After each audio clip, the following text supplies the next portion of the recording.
Hello friend, welcome back to my channel. সকল বন্ধুদের অনেক অনেক ভালোবাসা জানাই। আর আজকেও একটা গল্প নিয়ে এসেছি। গল্পের নাম জীবন কাঠি মরণ কাঠি। এক দেশে এক রাজা। রাজার বিশাল রাজপুরী, হীরা মাণিক্য ছড়াছড়ি। রাজপুরী লোকজনে গমাগম। তথাপি রাজা আর তার দুই রানীর মনে সুখ ছিল না, কারণ তাদের কোনো ছেলে মেয়ে নেই। একদিন দুপুরবেলা রাজপুরীতে একজন দরবেশ এলেন। রাজার দুই রানী, সুয়োরানী আর দুয়োরানী। দরবেশ দুয়োরানীর মহলে গিয়ে হাঁক দিলেন। দুয়োরানী তাকে খাতির করল না, দূর দূর করে তাড়িয়ে দিলেন। দরবেশ সেখান থেকে সুয়োরানীর মহলে গিয়ে হাঁক দিলেন। সুয়োরানী খুব সমাদর করে তাকে বসতে দিল। দাসী বাদীকে তার যত্ন করার জন্য হুকুম করল। বাদীরা কেউ বাতাস করতে লাগলো, কেউ হাত পা ধুয়ে দিল, তারপর ভালো ভালো খাবার এনে তার সামনে হাজির করলো। দরবেশ আহার করে স্থির হয়ে বসলেন। সুয়োরানী আপন দুঃখের কথা তার নিকট ধীরে ধীরে বলতে লাগলো। সকল কথা শুনে দরবেশ থলে থেকে একটা শুকনো ফুল বের করে তার হাতে দিলেন। বললেন, আগামী পূর্ণিমা রাতে এই ফুলটি লাল চন্দনের পিঁড়ির ওপরে গুঁড়ো করে খেও। তোমার একটি সোনার চাঁদ ছেলে হবে। সেই রাজকুমারের জীবন থাকবে তোমাদের রাজবাড়ির দিঘির একটি রাঘব বোয়ালের পেটের থলের মধ্যে।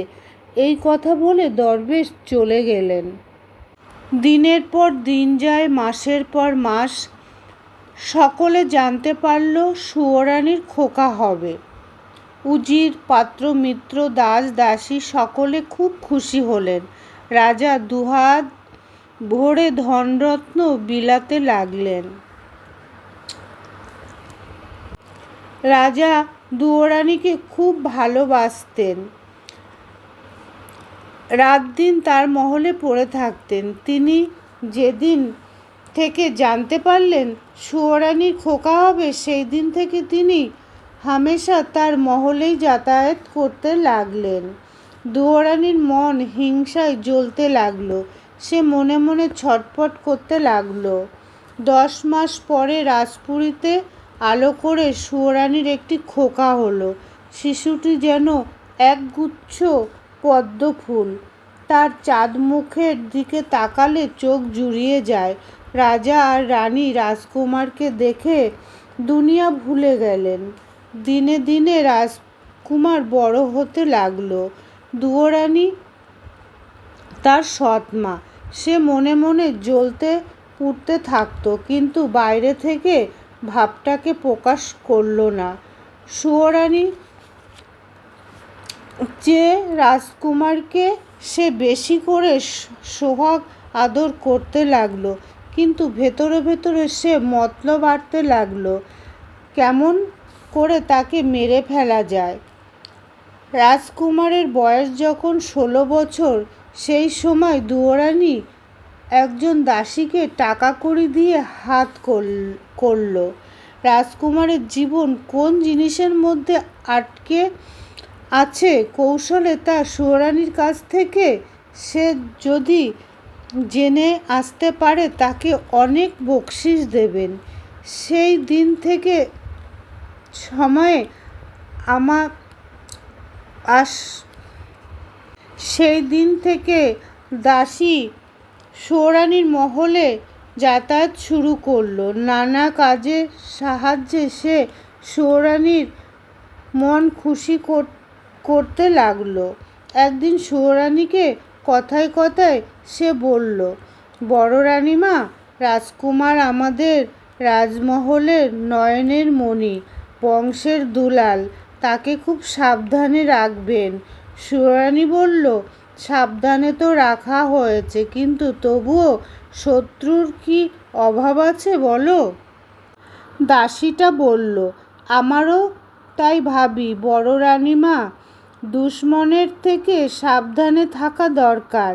একটা কথা আপনাকে বলি, রাজকুমারের জীবন কোন জিনিসের মধ্যে আছে তা আমরা জানতে পারলে সতর্ক হয়ে পাহারা দিতে পারতাম।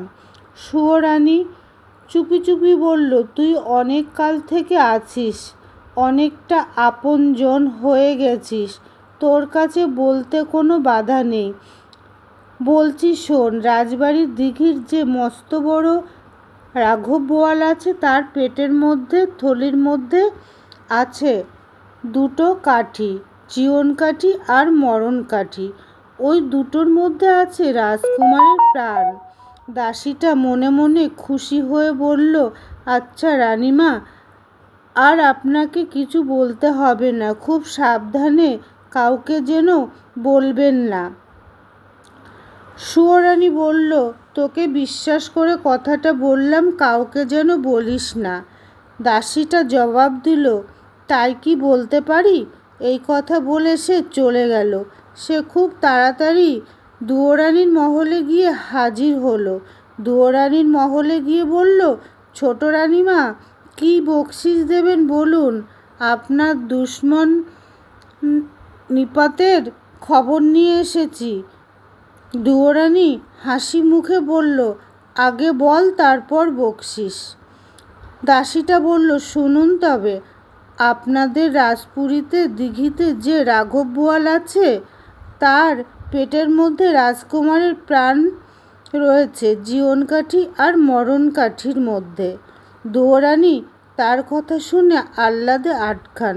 তক্ষুনি আঙুল থেকে হীরার আংটি খুলে তাকে দান করল। দাসী খুব খুশি হলো। দুয়োরানী সেই রাতে অসুখের ভান করে পড়ে রইল। রাজা এসে দেখতে পেলেন দুয়োরানী রেশমি চাদর ঢেকে শুয়ে আছে।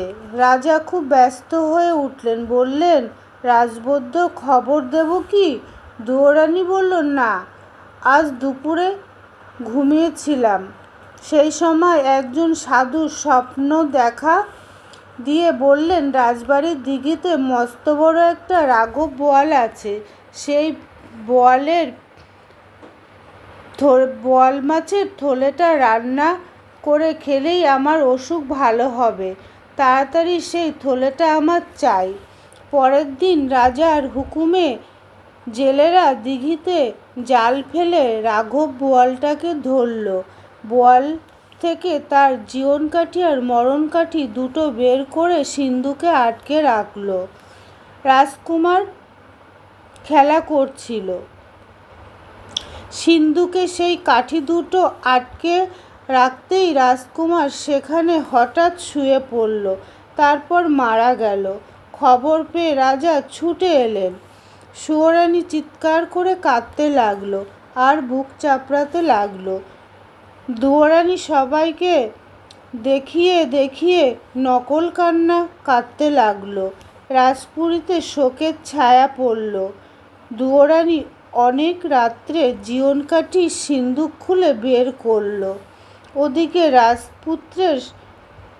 পুত্রের সবাই অবাক হয়ে গেলেন, দেখতে পেল মৃত রাজকুমার আবার উঠে বসেছে। পরের দিন একটু বেলা হলে দুয়োরানী জীবন কাঠি আবার সিন্ধুকে বন্ধ করল। সিন্ধুকে বন্ধ করার সঙ্গে সঙ্গে রাজকুমার আগের মতন মারা পড়ল। রাজা দেখল, এ তো অদ্ভুত ব্যাপার, রাজকুমার কখনো বেঁচে কখনো মরে। রাজা তখন রাজকুমারের মৃতদেহ ফুলবাগিচার ছোট্ট ঘরখানিতে রেখে এলেন। রাজকুমার বিশেষ বন্ধু ছিল মন্ত্রীপুত্র। রাজা মন্ত্রীপুত্রের উপর রাজকুমারের তদারকি করার ভার দিলেন। সুয়োরানী বুঝতে পেরেছিলেন এটা সেই দাসীর গোপন কথা বলার শাস্তি। দাসীর দ্বারা খবর সংগ্রহ করে দুয়োরানী তার অন্যায় কাজ করেছে। সুয়োরানী,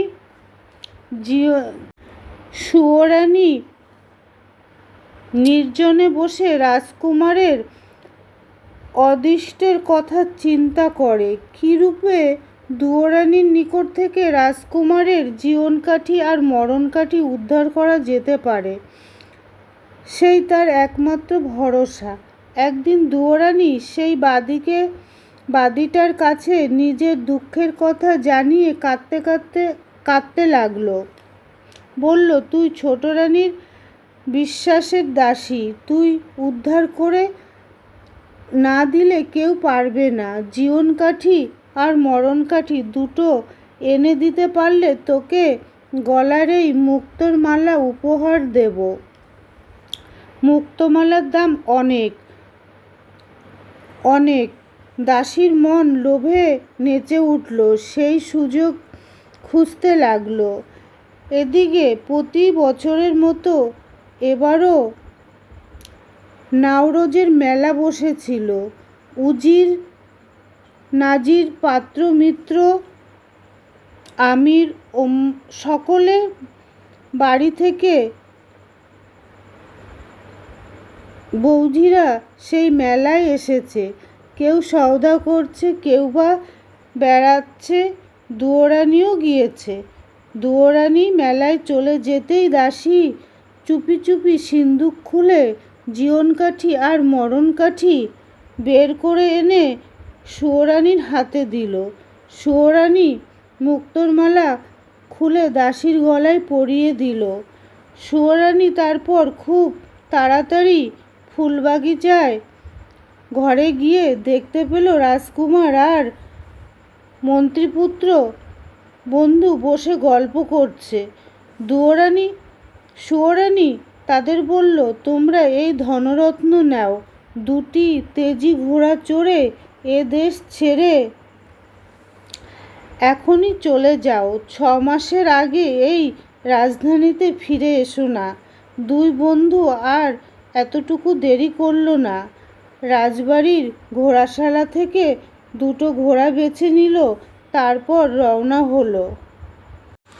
তো বন্ধুরা, গল্পটা একটু অনেকটা বড় আছে, তাই আমি এটা দুটো পর্বে শোনাবো। আজকে আমি প্রথম পর্বটা শোনালাম, দ্বিতীয় পর্বতে আমি বাকি অংশটা তোমাদের পড়ে শোনাবো গল্পটা। আর আশা করি ভালো লাগছে গল্পটা। আমার কাছে খুব ভালো লাগছে এই গল্পটা। তোমাদের কাছে কেমন লাগলো অবশ্যই কমেন্ট করে জানিও। আর দ্বিতীয় পর্ব তোমরা শুনতে চাও কি না সেটাও জানিও। অনেক অনেক ভালোবাসা জানিয়ে আজকে এখানেই আমি সমাপ্ত করছি গল্পটা।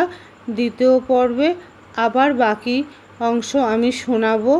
হরে কৃষ্ণ, রাধে রাধে।